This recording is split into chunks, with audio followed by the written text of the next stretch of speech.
জহার সবকে মই राजेश कुर्मी आसाम आदिवासी WG बर्तमान हमें आज उपस्थित ही रांगामाटी में आसाम चाह जनजाति छात्र सन्था सप्तम द्विवार्षिक अधिवेशन जीटा कि आज अधिवेशनटा आरम्भ करलेहे तो चल देखाब किरकम हले देखाब चल সকলোকে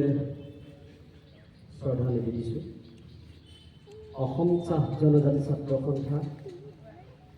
দেৰগাঁও শাখাৰ উদ্যোগত ৰঙামাটি, নেঘেৰিটি, বাদুলিপাৰ, বৰজান আৰু ৰঙাগড়া উপশাখাৰ সহযোগত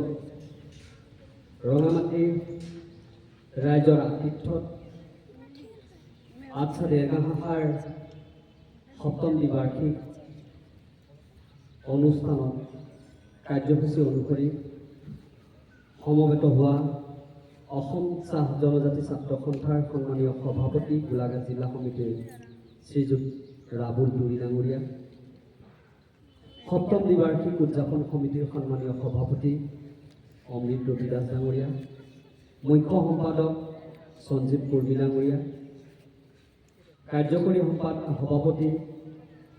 গণেশ ৰবি দাস ডাঙৰীয়া, উপসভানেত্ৰী কুসুম ৰবি দাস ডাঙৰীয়ানী, বাবুল বাৰৈ ডাঙৰীয়া, ৰবি ওৰাং ডাঙৰীয়া, প্ৰমুখ্যে কৰি যুটীয়া সম্পাদকদ্বয় ৰাজীৱ কৰ্মকাৰ, দীনেশ ৰবি দাস, প্ৰমুখ্যে কৰি উদযাপন সমিতিৰ সন্মানীয় বিষয়ববীয়াসকল, উদযাপন সমিতিৰ সন্মানীয় উপদেষ্টা মণ্ডলী,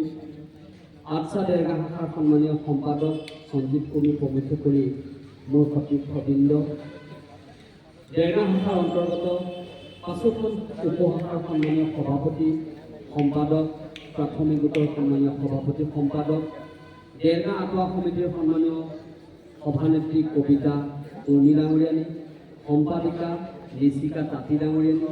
প্ৰমুখ্যে কৰি সমবেত হোৱা আচ্ছা আঁতোৱাৰ সমূহ বিষয়ববীয়াসকল আৰু এই অসম চাহ জনজাতি ছাত্ৰ সন্থাক 1947 চনৰ পৰা যিসকল গোলাঘাট জিলাৰ সন্মানীয় বিষয়ববীয়া আমাৰ প্ৰাক্তন আচ্ছা নেতৃবৃন্দ ইতিমধ্যে আমাৰ মাজত আছে, উপস্থিত হৈছে আমাৰ কমল বৰা ডাঙৰীয়া, সমীৰ ৰবি দাস ডাঙৰীয়া, প্ৰমুখ্যে কৰি বহুকেইজন বিশিষ্ট অতিথিৰ লগতে মোৰ জ্যেষ্ঠ কেইজন আহি উপস্থিত আছে, লগতে প্ৰাথমিক গোটৰ লগতে ৰঙামাটি ৰাইজৰ সকলো শ্ৰদ্ধাৰ বিশিষ্ট ব্যক্তিসকলক অসম চাহ জনজাতি ছাত্ৰ সন্থা দেৰগাঁও শাখা সমিতিৰ তৰফৰ পৰা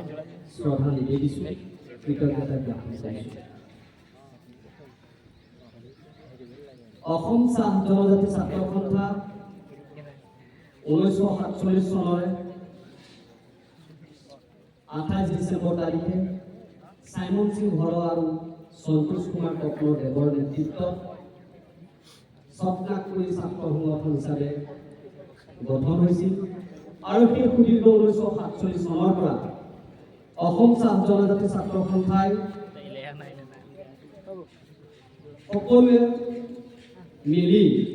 এই জাতিটোক সামাজিক, অৰ্থনৈতিক, ৰাজনৈতিক ন্যায় চিন্তা প্ৰকাশ, ধাৰণা আৰু বিশ্বাসৰ স্বাধীনতা,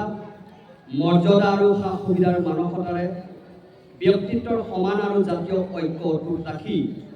ভাতৃত্বভাৱ সৃষ্টি কৰিব লগা প্ৰচেষ্টাত ব্ৰতী হৈ ছাত্ৰ ছাত্ৰীসকলক লৈ সংগঠিত কৰি এই ছাত্ৰ সংগঠনটো জন্ম দিছে। আৰু আপোনালোক নিশ্চিতভাৱে জানে যে 1947 চনৰ পৰা অসম চাহ জনজাতি ছাত্ৰ সন্থা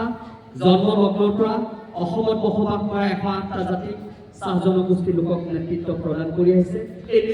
নিষ্পেষিত বঞ্চিত যিসকল চাহ বাগানত কাম কৰে বা চাহ এলেকাত বসবাস কৰে বা চাহ জনগোষ্ঠীৰ যি পৰিচিত লোক, এই লোকসকলক নেতৃত্ব প্ৰদান কৰি আহিছে। সমান্তৰালভাৱে গোলাঘাট জিলাৰ আমি অসম চাহ জনজাতি ছাত্ৰ সন্থাৰ 5 খলপীয়া নেতৃত্বৰে আমি আমাৰ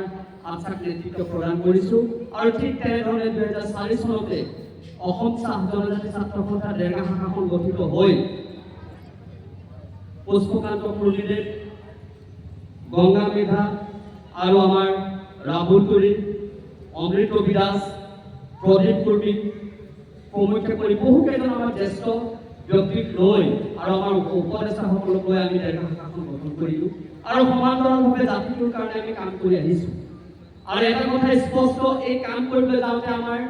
এখন পতাকাৰ প্ৰয়োজন, যিটো পতাকাৰ জৰিয়তে আমি জাতিটোক নেতৃত্ব প্ৰদান কৰিছোঁ। আপোনালোক জানে আজি আমাৰ কাৰ্যসূচী অনুসৰি আমি যি পতাকা উত্তোলন কৰিলোঁ, এই পতাকাখনত আপোনালোক নিশ্চিতভাৱে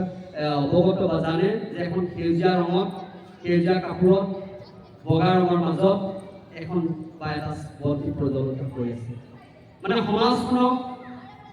প্ৰচলিত সমাজখনক এক সুচিন্তভাৱে পৰিচালনা কৰাৰ ক্ষেত্ৰত হ'ল তেতিয়াই চাইমন সিংহদেৱে আৰু সন্তোষ কুমাৰ তপনদেৱে সেউজীয়া যিটো প্ৰকৃতিৰ ৰং, আপোনালোক জানে যে এখন পৃথিৱীত জীয়াই থাকিবৰ কাৰণে বা প্ৰকৃতিৰ যি ৰং বা আমি কালাৰ বুলি কওঁ, সেইটোৱে হৈছে সেউজীয়া, মানে আমি ঘাঁহ বৰণীয়া বুলি কওঁ। এই ঘাঁহ বৰণীয়া স্বচ্ছ নিকা স্বচ্ছতাৰে যিটো আমি সুফলা বুলি কওঁ, সেই ৰংটো হৈছে বগা। এই বগা ৰঙৰ মাজত আমাৰ বন্তিটো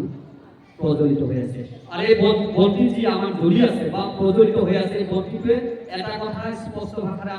আমি অনুভৱ কৰোঁ যে যি বন্তি জ্বলি আছে সমগ্ৰ বিশ্বৰ লগতে অসমবাসীৰ লগতে আমাৰ চাহ জনগোষ্ঠীয়ে যাতে উজ্জ্বল হৈ থাকক, পোহৰাই থাকক, এই কামনাৰে বন্তিটো প্ৰজ্বলিত হৈ আছে বুলি আমি অনুভৱ কৰোঁ, আমি অৱগত বা আমি জানো। গতিকে এই পতাকা উত্তোলন বা এই পতাকা কাৰ্যসূচীত অংশগ্ৰহণ কৰিবলৈ পাই এক সংগ্ৰামী যাত্ৰাত অসম চাহ জনজাতি ছাত্ৰ সন্থাৰ যি পতাকা, এই পতাকাখন উত্তোলন কৰিবলৈ পাই নিশ্চিতভাৱে মই গৌৰৱান্বিত হৈছোঁ। আৰু জাতিৰ স্বাৰ্থত এই পতাকাখনৰ তলত থাকি মোৰ যিসকল জ্যেষ্ঠ মোৰ ইয়াত থকা সকলোকে মই শ্ৰদ্ধা জনাইছোঁ আৰু তেখেতসকলৰ আশীৰ্বাদ বিচাৰিছোঁ যে আগন্তুক যি আমাৰ চাহ জনগোষ্ঠীৰ যি সংগ্ৰাম, আমাৰ যিখিনি কৰিবলগীয়া আছে এইখিনি কৰি যাম আৰু আপোনালোকৰ পূৰ্ণ সহযোগিতা থাকিব বুলি কামনা কৰিছোঁ। লগতে আমি যদি ক'ৰবাত অজানিতে আপোনালোকৰ আশীৰ্বাদত, আপোনালোকৰ পৰামৰ্শৰ ক্ষেত্ৰত ক'ৰবাত যদি ভুল কৰিছিলোঁ, মই এই মঞ্চৰ জৰিয়তে মই জ্যেষ্ঠ ৰাহুল তুলি ডাঙৰীয়া, অমৃত বিদাস ডাঙৰীয়া, মোৰ কমল দাদা বা মোৰ শ্ৰীমন্ত ছাৰো আছে, সমীৰ ছাৰ আছে, প্ৰমুখ্যে কৰি যিসকল সন্মানীয় মোৰ শ্ৰদ্ধাৰ জ্যেষ্ঠসকল আছে, কনিষ্ঠসকল আছে, সকলোকে পুনৰবাৰ ক্ষমা প্ৰাৰ্থী আৰু এই অনুষ্ঠানভাগিত সহযোগিতা কৰাৰ বাবে সকলোকে ধন্যবাদ জনাই মোৰ বক্তব্য ইমানতে সামৰণি মাৰিছোঁ। ধন্যবাদ। জয় অসম, জয় গুৱাহাটী।